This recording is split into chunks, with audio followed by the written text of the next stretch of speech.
250 stories in 250 were here for.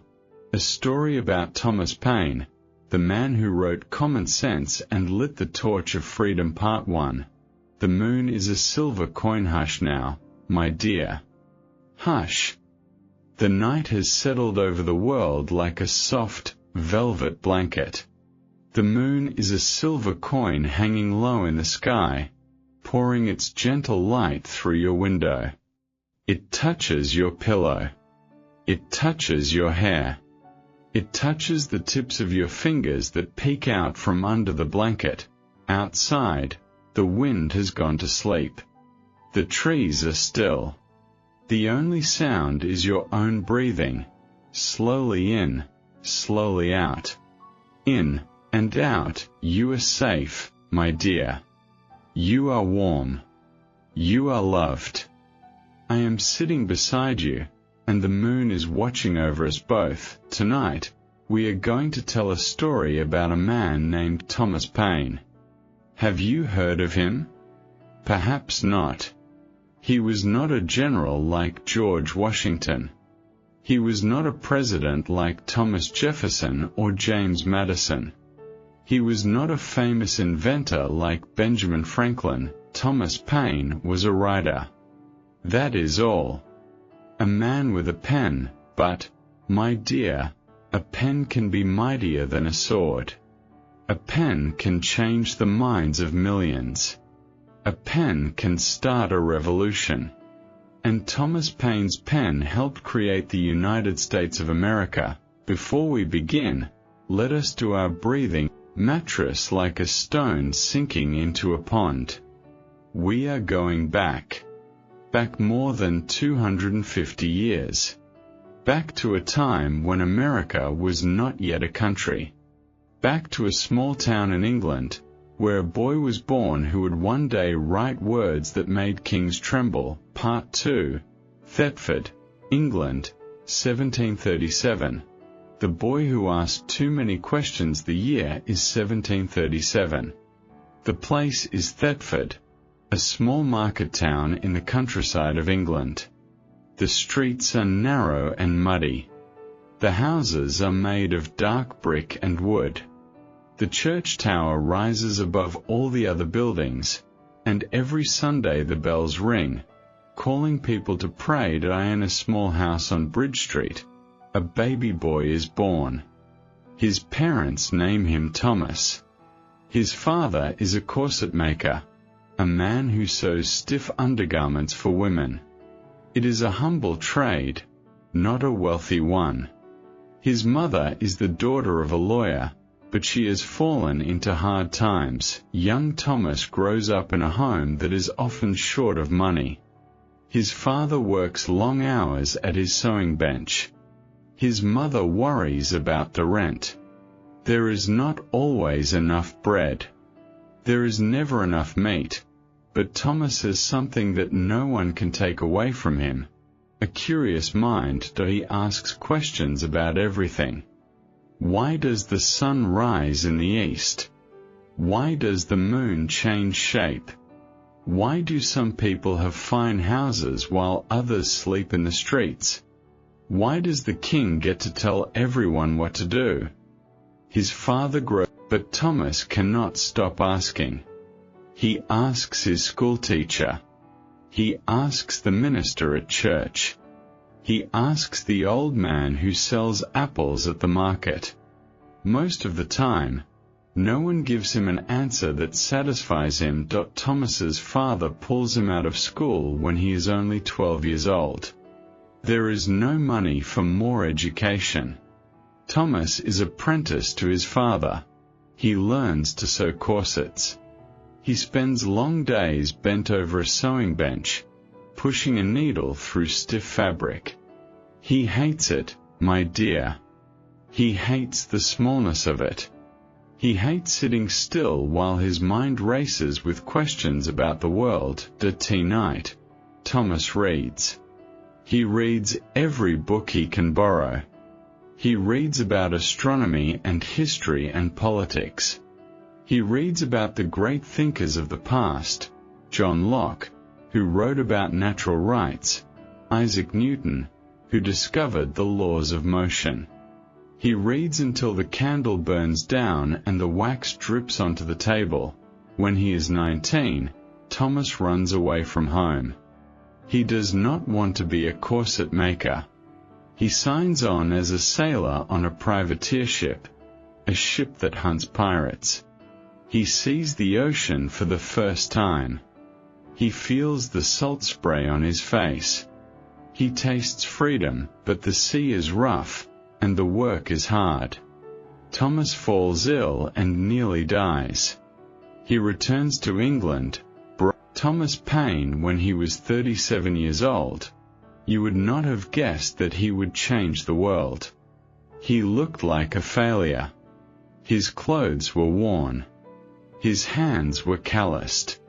He had no money, no position, no powerful friends, but he had something inside him, a fire, a belief that things could be better, a voice that was waiting for the right moment to speak, and that moment came when he met a man named Benjamin Franklin. Part 3, The Crossing. In 1774, Thomas Paine is living in London, working as a tax collector. He is fired from his job for writing a pamphlet that argues for higher pay for tax collectors. His second marriage has fallen apart. He is sleeping in a cheap boarding house, eating only bread and tea. He is desperate. One day, a friend introduces him to Benjamin Franklin. Franklin is living in London, representing the American colonies. He is already famous as a scientist and a writer. He is old enough to be Thomas Paine's father. Franklin listens to Paine talk. He hears the intelligence in his voice. He hears the anger at injustice. He hears the passion for liberty. Franklin says, "Thomas, why do you stay in England? You will never get a fair hearing here.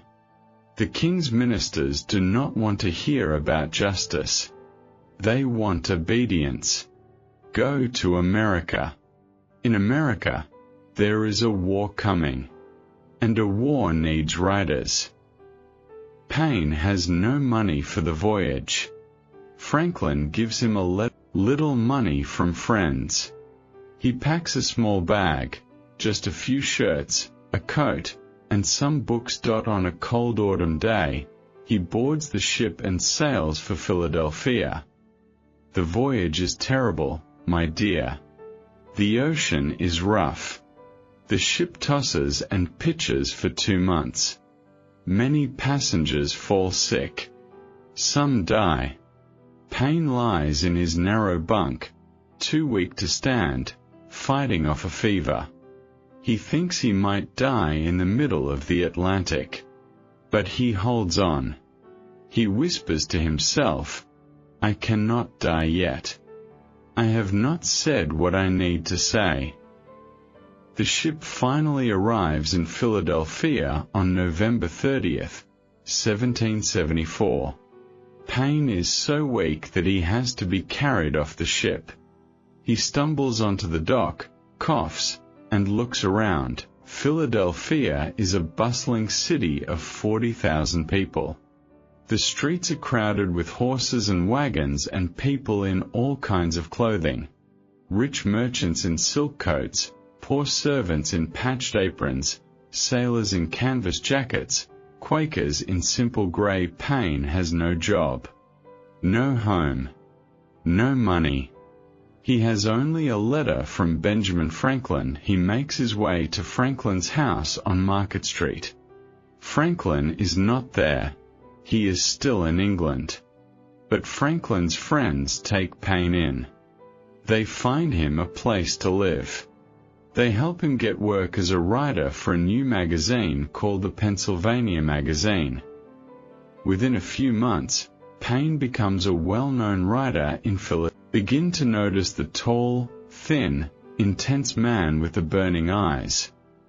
But the biggest moment is yet to come. Part 4, the first story within a story. A blacksmith named Ezra. Before I tell you about the famous pamphlet that changed history, Let me tell you a small story about a blacksmith named Ezra. Ezra lived in a small town outside Boston. He was a strong man with thick forearms and a leather apron. His forge burned day and night, shaping horseshoes, plowshares, and iron nails. Ezra did not pay much attention to politics. He was too busy working. He heard men arguing in the tavern about taxes and kings, but he shrugged and said, "That does not affect me." Then one day, a tax collector came to his shop. The king had passed a new law, the Stamp Act. Every piece of paper, every newspaper, every legal document, even every deck of playing cards, had to carry a special stamp. The stamp cost money. The money went to England. The tax collector pointed to a stack of receipts on Ezra's desk. "These are not stamped," he said. "You owe a fine of 10 shillings. Ezra was angry. "I have never paid a tax to the king on my receipts. I will not start now." The tax collector called a constable. They took Ezra's best anvil, the one his father had used. Later, a man came through town selling pamphlets. He handed Ezra a small booklet. The title was Common Sense, and the author was a man named Thomas Paine. Ezra could read, but he did not read much. That night, he lit a candle and opened the pamphlet. He read, "Government, even in its best state, is but a necessary evil. In its worst state, an intolerable one." He read, "Of more worth is one honest man to society, and in the sight of God, than all the crowned ruffians that ever lived." He read, "The cause of America is in a great measure the cause of all mankind." My dear, Ezra read those words again and again until the candle burned down. Then he put down the pamphlet, walked to his forge, and picked up his hammer. The next morning, he traveled to the nearest town that was forming a militia, a volunteer army to fight the king's soldiers. He signed up. He learned to march and load a musket. When his neighbors asked, "Ezra, why are you fighting?" "This is not your war," Ezra replied. "Thomas Paine said the cause of America is the cause of all mankind. I am a man. So it is my cause." Ezra survived the war. He came home to his forge.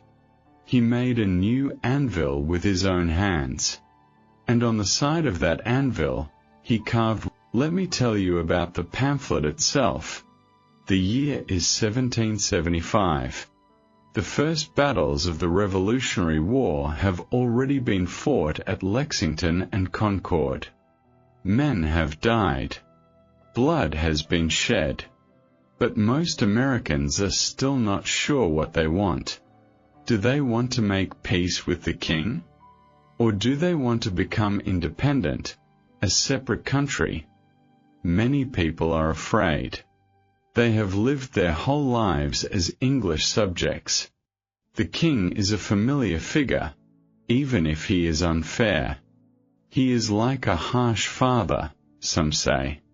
We can learn to live with him. Thomas Paine believes this is cowardice. He decides to write a pamphlet that will change every mind that reads it. He works quickly. He writes in a small room on Market Street, by candlelight, late into the night. He does not use fancy words or complicated arguments. He writes the way a carpenter builds a table, straight, clear, solid. He begins with a simple idea. Society is produced by our wants, and government by our wickedness. He explains, people come together because they need each other. That is society. But then some people try to take more than their share. That is when we need government, to protect the weak from the strong. Then he asks the dangerous question, why do we need a king? He writes, there is something exceedingly ridiculous in the composition of monarchy. A single man, invested with hereditary power, is a bad who inherited a throne because their father sat on it. One honest man is worth more than all the crowned ruffians that ever lived. And then he says the words that shock everyone. Everything that is right or reasonable pleads for separation. The blood of the slain, the weeping voice of nature cries, "'Tis time to part." My dear, read that again. 'Tis time to part. Paine is saying, stop pretending. Stop hoping the king will change. Stop asking for forgiveness. The king is not your father. He is your enemy. It is time to leave. He ends with a sentence that becomes a rallying cry. We have it in our power to begin the world over again. That sentence, my dear, is one of the most hopeful sentences ever written.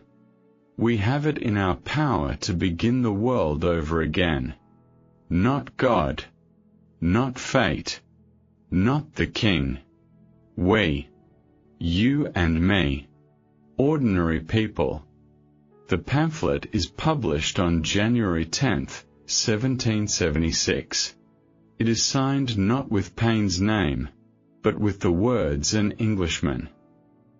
Within 3 months, 120,000 copies are sold. That is an enormous number for a country with only 2 million free people. Almost every literate person in America reads Common Sense, or has it read aloud to them in a tavern, a church, or a town square. George Washington reads it. Vain.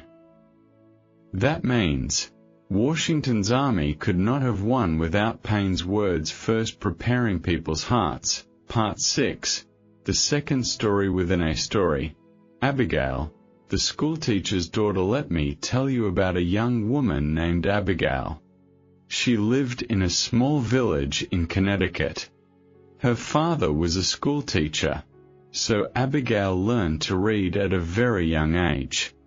She loved books more than anything. In the winter of 1776, a traveling peddler came through the village with a bag full of pamphlets. Abigail's father bought a copy of Common Sense and read it aloud to his family by the fireplace. Abigail was only 14 years old, but she understood every word. When her father finished reading, she sat in silence. Then she said, "Father, the man is right. We cannot stay children of the king forever." Her father looked at her. "You are 14. What do you know of politics?" Abigail said, "I know what is fair and what is not. The king is not fair."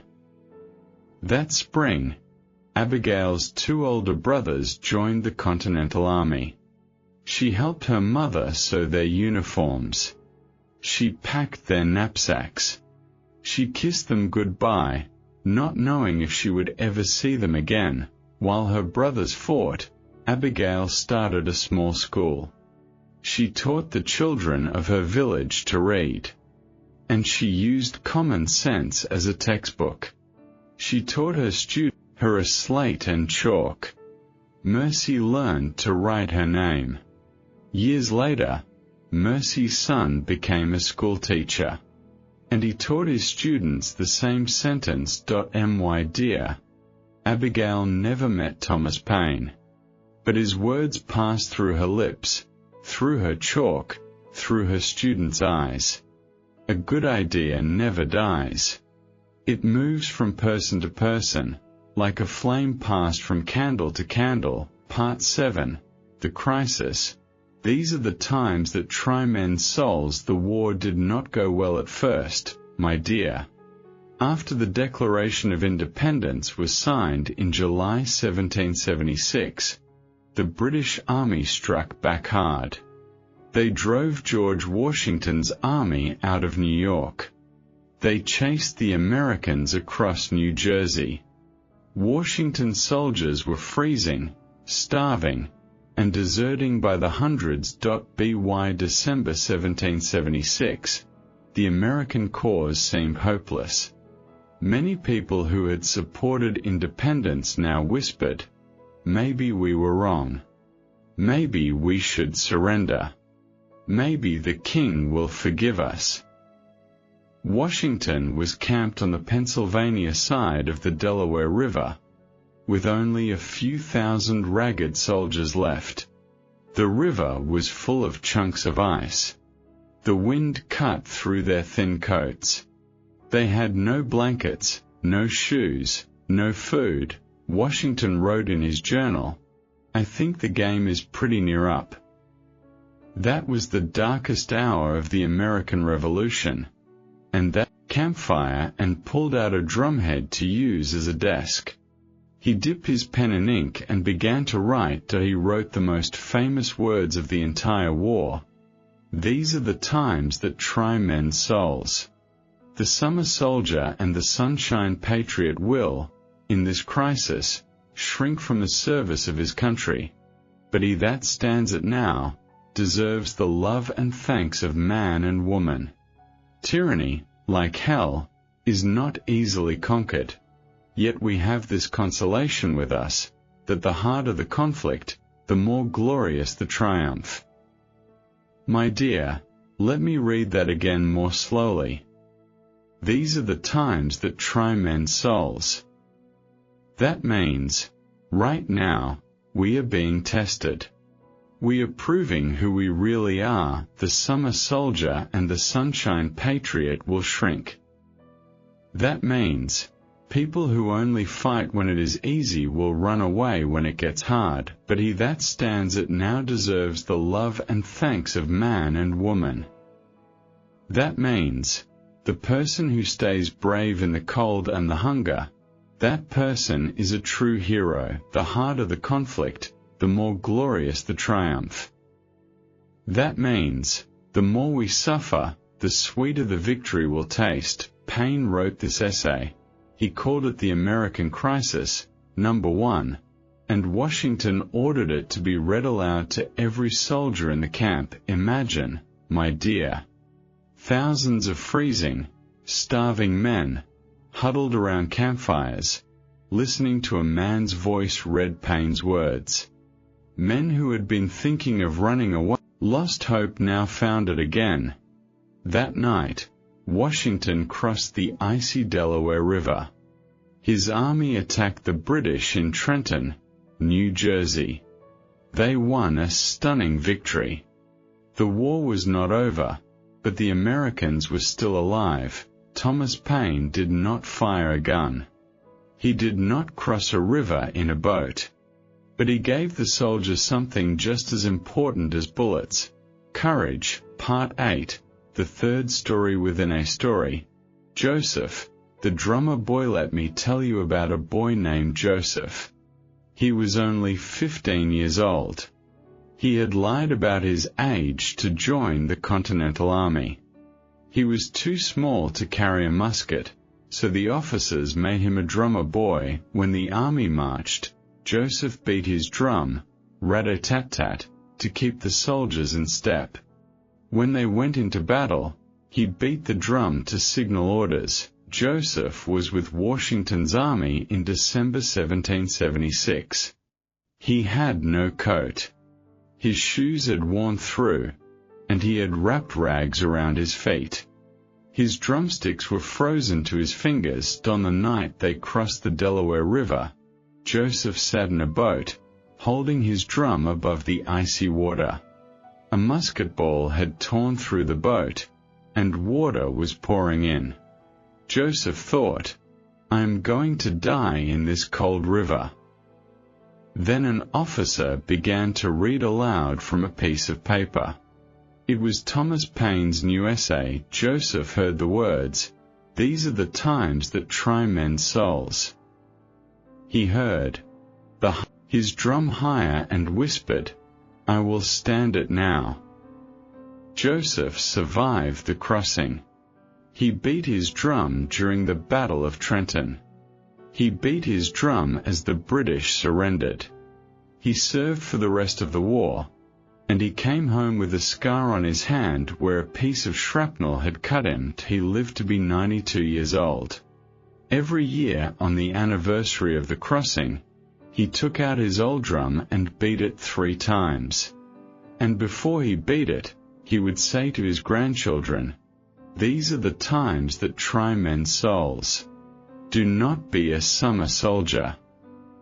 My dear, Thomas Paine never met Joseph. But Joseph heard Paine's voice in his heart for the rest of his life. Words can become part of you. They can stay with you for decades. Part 9. The War Continues.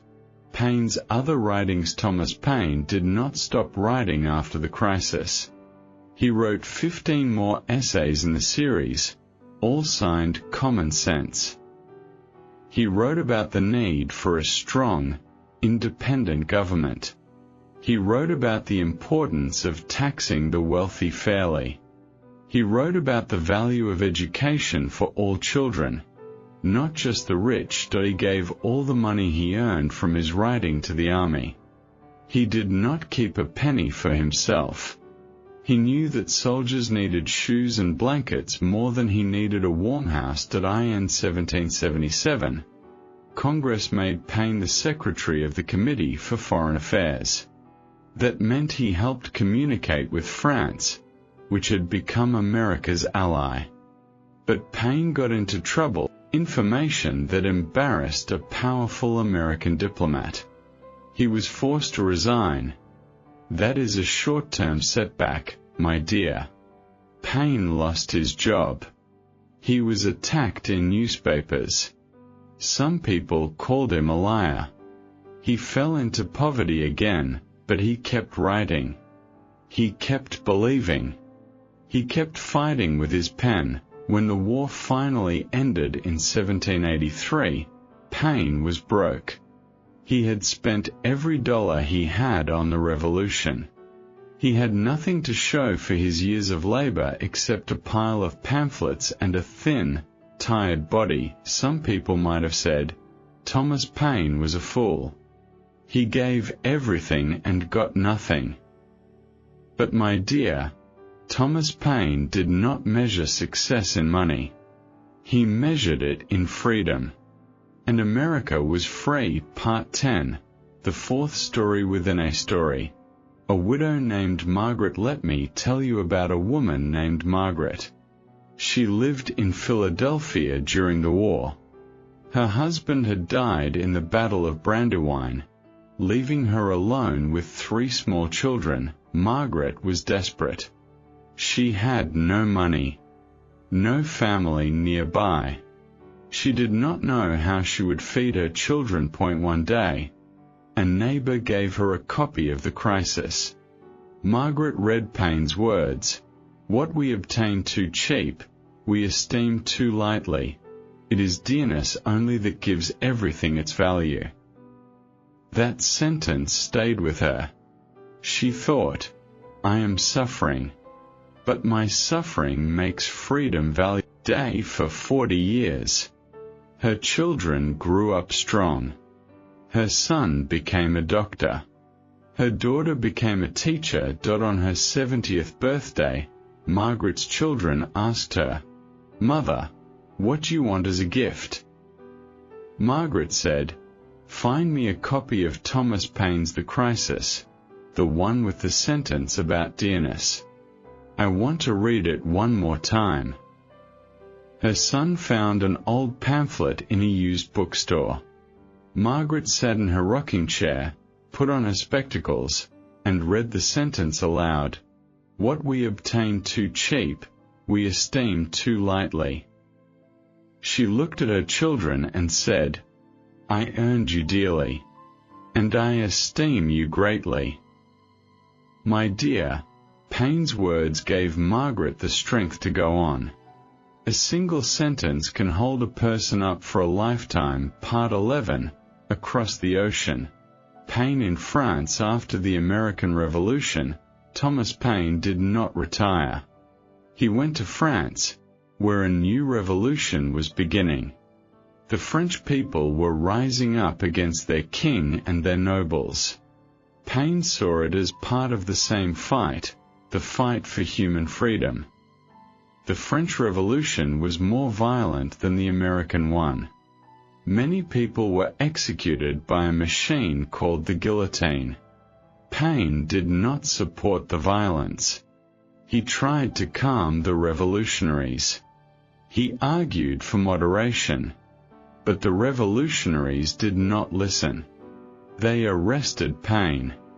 They threw him, the guillotine falling, thwack, and knew that someone had died. He wrote a letter to George Washington, begging for help. Washington did not reply quickly enough.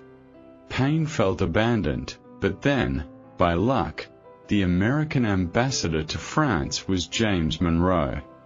Monroe realized that Paine was about to be executed. He found a way to get Paine released. The American government had to confirm that Paine was an American citizen. They did. And on the day Paine was scheduled to die, he was freed. He walked out of the prison into the sunlight, blinking like a man who had been buried alive. My dear, Paine's time in prison taught him something important. Freedom is fragile. It can be lost even by those who fight for it. You have to guard it carefully. While in prison, Paine wrote a book called The Age of Reason. It was about religion and reason. Many people were angry at him for writing it. They thought he was attacking religion. Paine lost many friends. He became unpopular. When he returned to America in 1802, he found that people did not welcome him. They called him a drunk, an atheist, a troublemaker.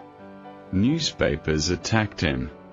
Old friends crossed the street to avoid him. Paine was poor again. He was sick again. He lived on a small farm in New Rochelle, New York, given to him by a friend.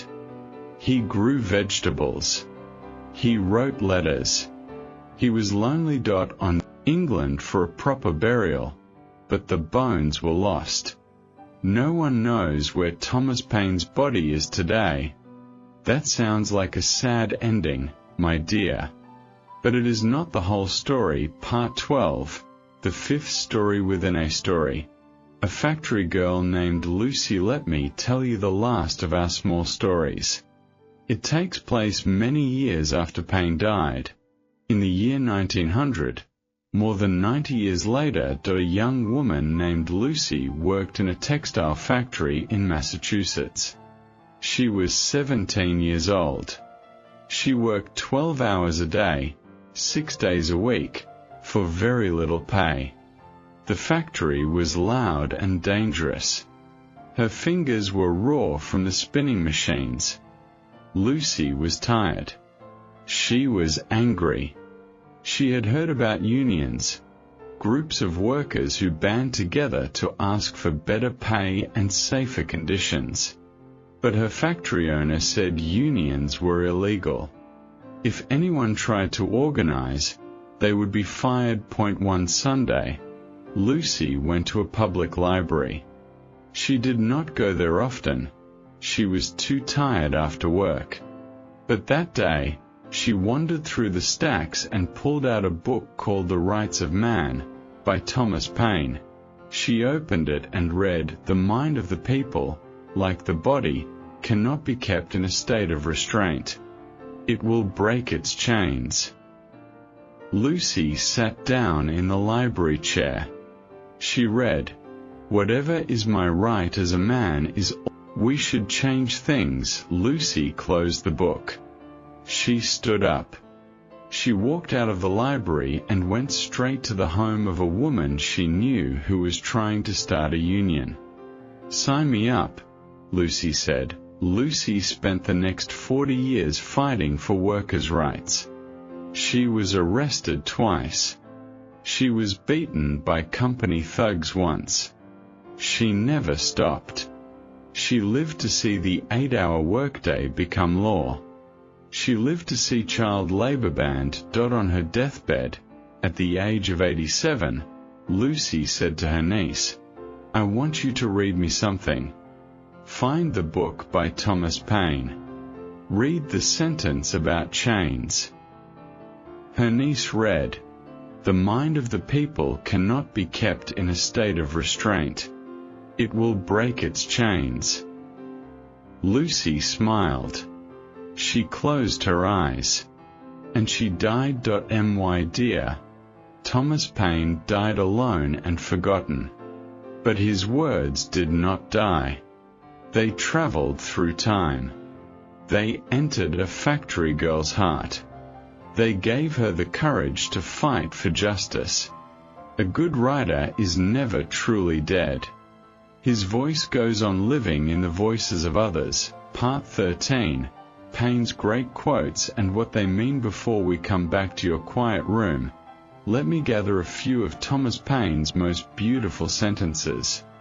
I want to explain them to you, my dear, so you can carry them with you like small lanterns. First, these are the times that try men's souls. That means hard times are not punishment. That means you are not stuck. You can change things.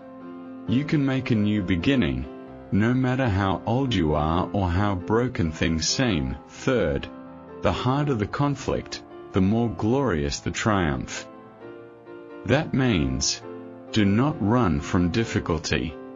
The sweetness of victory comes from the bitterness of the struggle. Fourth, what we obtain too cheap, we esteem too lightly. That means, if you get something without working for it, you will not value it. The things you earn, by effort, by sacrifice, by patience, are the things you love most. Fifth, my country is the world, and my religion is to do good. That means, you do not have to hate people from other countries. You can love everyone. And the best way to worship God is to be kind to other people. Sixth, and perhaps most important for you tonight, the mind of the people cannot be kept in a state of restraint. It will break its chains. That means, no one can truly control what you think. Your mind is free, always. Even if someone locks you in a room, they cannot lock your thoughts. And free thoughts will eventually lead to free actions. Part 14. What Thomas Paine's story means for you. Tonight now, my dear, we must come back to your room. The moon has moved across the sky, but it is still shining. The stars are still bright. Your blanket is still warm. You have traveled a long way tonight. Desperate man who carried only a letter from Benjamin Franklin. You have sat in a candlelit room in Philadelphia as Thomas Paine wrote words that set a continent on fire. You have shivered in the cold with Washington's army and listened to the crisis being read aloud. You have met a blacksmith named Ezra, a schoolgirl named Abigail, a drummer boy named Joseph, a widow named Margaret, and a factory girl named Lucy. All of them were touched by Paine's words. All of them became braver because of him. What does this mean for you? It means, my dear, that you have a voice. You may not be a writer. You may not publish a pamphlet. But you speak. You write notes.